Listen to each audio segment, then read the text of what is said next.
conquer and we're going to take some. Is that understood? Yes, sir. That's what we're going to do, sweethearts. We are going to go and get some.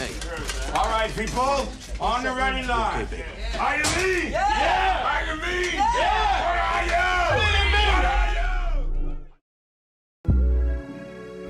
Summer presents unique opportunities and challenges for families raising children with disabilities. In EP Magazine's annual Summer Fun and Travel issue, we revisit some articles from recent years that address a variety of situations that parents might face during the summer. Sign up and read informative articles for free about autism and other disabilities at www.epmagazine.com. Monotony. It comes in all shapes and sizes. Dull, tedious, just plain boring. But what is this? A contender, perhaps? Something unboring by the looks of it. Jabs right at dull, an uppercut to tedium, something that keeps you on your toes, keeps your head on a swivel, a knockout punch to your old, boring workouts. Welcome to Fight Camp.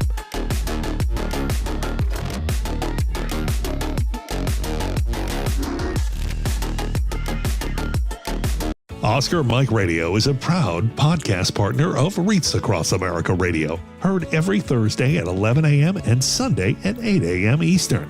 They're also big supporters of the nonprofit I Got Your Six, Two Lives at Once. And with every wreath you sponsor through Oscar Mike Radio, $5 goes back to this great organization dedicated to making a difference in the lives of veterans, law enforcement, firefighters, and first responders battling PTSD.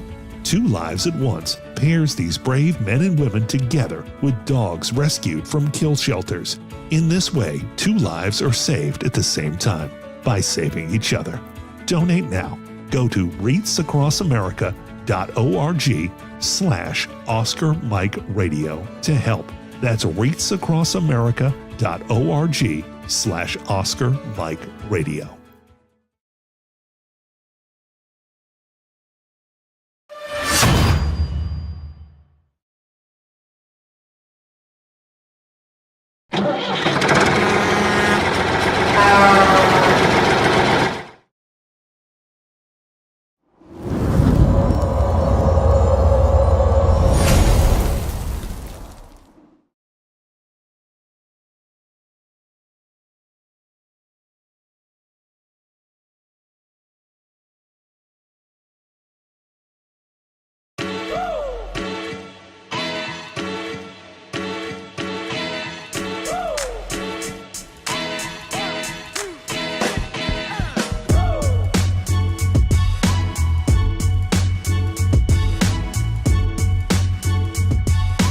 I remember a time when I was in a not so good place, and these games and these activities and being able to come and have the camaraderie that we have here, it makes me feel like I'm not alone. There are people here that have been through what I've been through. It makes me feel like I don't know, I'm part of something great.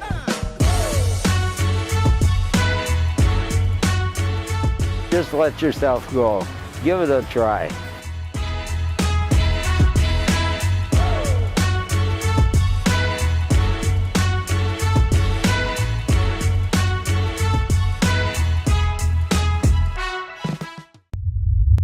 We're Oscar Mike. We're at the 10th Annual Elizabeth Dole Foundation's convening event here at the Reagan Center in Washington, D.C. And my next guest is Heidi. These stories that you have heard from Michael Corman, Joseph Kavanaugh, and Heidi's next will really change the way you look at care, love, family. It's just been really impactful. Heidi, welcome to Oscar Mike Radio. Thank you.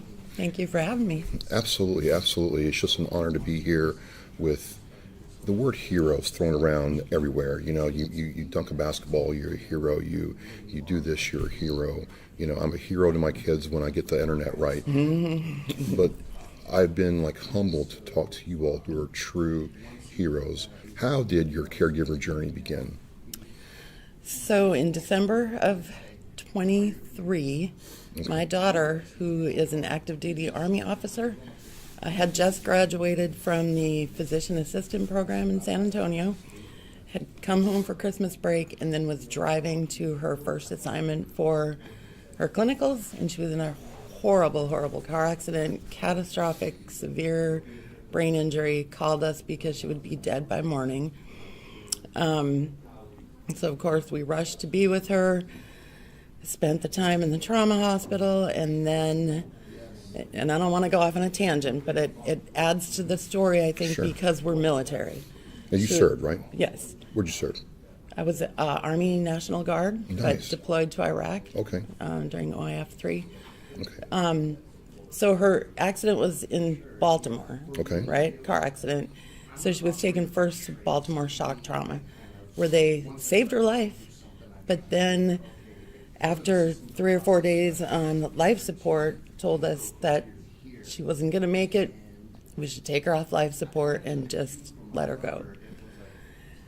And after, praying about it and thinking about it and, what do we do? Someone dear to me from Walter Reed came over and stepped in, and she was like, don't take that answer. The Army is here to help you. We're going to do everything we can. Move her from here to Walter Reed, and don't give up hope. Had I not had that, first of all, we probably wouldn't have Vanessa with me. But we did do that. She was transferred to Walter Reed, had a long, long recovery, and now, 16 months later, is doing way better than expected. So, being in the military, they did a great job of taking care of her, but it was hard to know what I should be doing to help them take care of her. Can I ask a different kind of question? Yes. So, I talked to a Gold Star mother recently who lost her son. Not only did your daughter go through this, but you served. You know what the game is and the cost is. But now you're seeing your flesh and blood in this state. Did you feel a sense of you're powerless? You can't help her? Yes. Well, and I'm military medical at the top of the. So you know what the score is. At the top of the scheme. So, it was tough. I've never been on the recipient side. I've always been on the one taking care of people. So this is all new to you? All new. So anyway, back to the story is that they're taking care of her, but I don't know where to get resources to help take care of us while we're taking care of her. Housing and, we're from Idaho. This happened in Baltimore, so now we're flying people back and forth and trying to be with her and save her life. And it wasn't, so the accident was in December.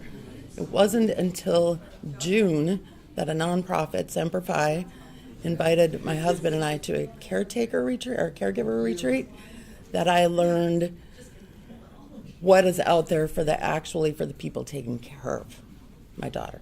The hospital's taking care of her. We all need some kind of counseling or the family's going to fall apart. We need to just get away from it.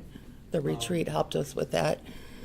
But while we were there, I met several people that had been or are fellows at the Dole Foundation. So I Facebook friend them and watch what they're doing. And I started to realize that, there's nobody in the hospital that told me about this foundation. I would know nothing about it without other caregivers, right? And so I looked at what some of them were doing and the part of my professional life I'm missing. And I thought, well, I'll do that someday. But then I thought, why don't I do it now? They're in D.C. I'm in Bethesda. Building 62, the soldier recovery unit, has hundreds of, I don't know how many people are there now, but many people getting care now, and their families are going through the same thing I went through. Even this morning, well, I'm looking away, but even this morning while I'm here, I got a text from one of those mothers saying, I never knew this was out there. And they're in Bethesda. Just right across the river. Yeah. I didn't either, but I'm going to help all of you learn more about it. What was it like, Heidi, when you realized that you weren't alone in this and you had the support around you? So much of a relief. Not only did I not, of course I know I'm not alone. But what you learn from other caregivers, that that the medical system never gives you is unfathomable. I feel there's a part of me that, I'm retired. Well, I'm retired because of her injury, but I'm retired military. I have an income. I'm not, I don't necessarily need financial support. I'm not looking for charity. I don't even need a lot of what the nonprofits offer by ways of trips and retreat, but I need the information that the people at those retreats are giving out. Little things like, where do you take your loved one when they're to the rehab point where they need to learn how to drive again? The military, the VA doesn't do that for you. But you know who does? Semper Fi, I think. Either Semper Fi or Wounded Warrior. One of them has an in to, where do you go to get adjustments made to your car? My daughter can't use her right arm. She's slowly getting better in every way, but just for the fun of it, I had her just sit in the car one day and say, tell me what it's like to drive. What are you going to do? And she started, and the first thing I realized was she can't even start the car because her arm doesn't work. But these are things the hospital doesn't tell you, but fellow caregivers tell you. Does that make sense? It makes sense. I mean, they're just focused on the patient, not all the stuff after care. So, this whole convening talks about, they've got 4 pillars they're working on, but the one that really speaks to me is the one that integrates the healthcare systems so they do know that information. Yeah, because, I mean, like, you go to the hospital sometimes and you get a slip of paper saying, do this, this, this, and this. Yeah. It sounds like, even in Michael's case, you don't get a whole lot. No. It's just... You don't really get much. You get great care. I will never say that she hasn't gotten great care.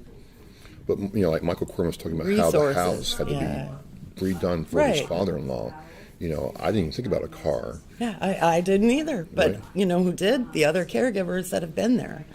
The car is one of the big things, but just like, once she was able to get out of the hospital and move around a little, there's several places that have, retreats and places you can go just to connect with nature, get out and walk.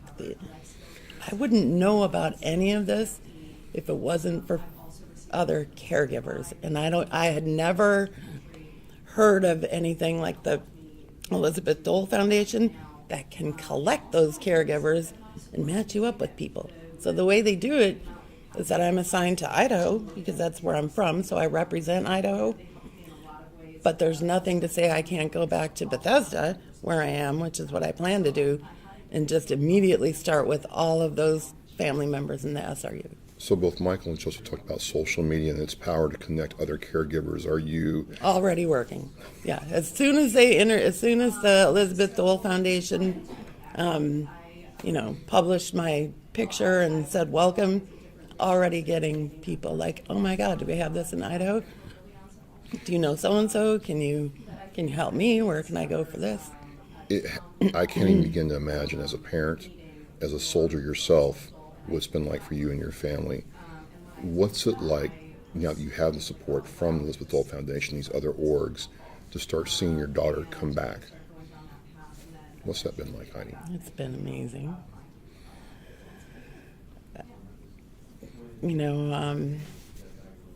Joseph talked a little bit about the faith part of it. I mean, deep in my heart, I kind of always knew she would because I have faith, and I just know that she's coming back. But it's pretty incredible. I don't want, when I tell her story, I don't want pity. Like I said, I don't want financial resources. I want other people that understand what she needs, what we're going through. And I think another thing is that we focus on the caregiver like there's only one. In our situation, it's not. I'm employing one of her best friends from high school to be there like now when I'm not there. She goes to all of her appointments with her, kind of takes care of her. My husband, my daughter who's still in college, we're collectively a caregiver. It's not just one person. So it's a team. Yeah, it's a team effort all the way, and now you have the support for that team so they can keep, your daughter in the fight. Amazing. She's a warrior, isn't she? She really is. And I wish, for what you do, I really wish that there was a time you could bring her on, because she was an Ironman, a full Ironman triathlete, like brilliant, in PA school, going places. Everybody loves her. And then to see her life just change so suddenly is heartbreaking. But as much as they said she would never be the same person, her bubbly personality and everybody that sees her is like, her smile lights up the room now, even now, with, a scar on her face and her difficulties with her arm and difficulties with walking. She's never become self-conscious about it. She smiles, she laughs. Anytime you call and say, how was your day? The first thing she says is awesome. And I'm like, was it really awesome? Well, no, but then she'll kind of... Here's my promise to you, Heidi. Let me get to February 2026.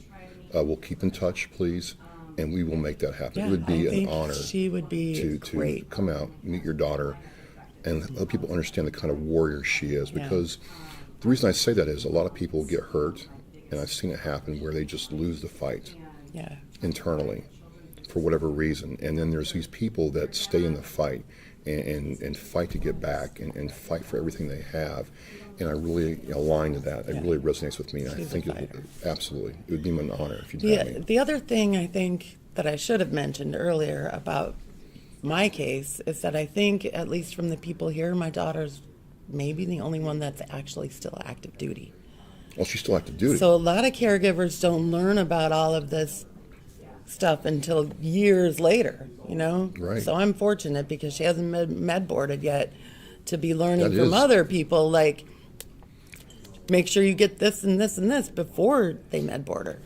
Okay, last couple questions. Yeah. Why hasn't the Army med board her? The Marine Corps couldn't wait to med board me. They can't wait to med board anybody. Right. But, well, first of all, I know the regulations just because I'm in Army medicine, but, they've got to help her get better first. Got it. And they aren't hesitating to do that. I haven't had any problems with the Army So no one or no the one's left caregivers. behind. Nobody's rushing her because I think they all know she's coming back. I want to see that comeback story. Awesome. Heidi, again, kind of like with Joseph, where this power of love really manifests itself. We have a mother's love, a soldier's love, and this whole family team behind your daughter, and now you have the Elizabeth Dole Foundation as part of this. Thank you for telling your story. Thank you.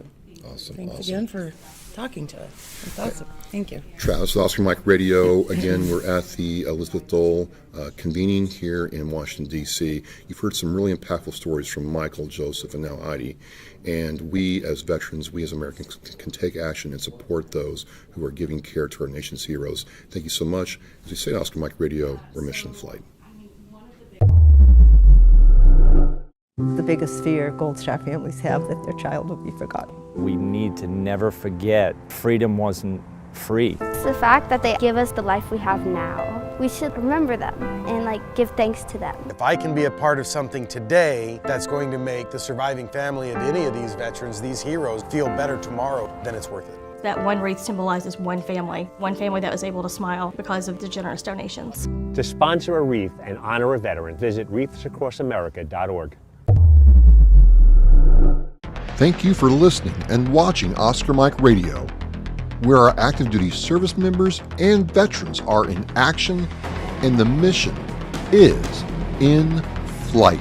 Oscar Mike Radio is an oversized load Co-Sinister One production. If you are a veteran or know a veteran who needs help, please dial 988 and press 1 for the Veterans Crisis Line.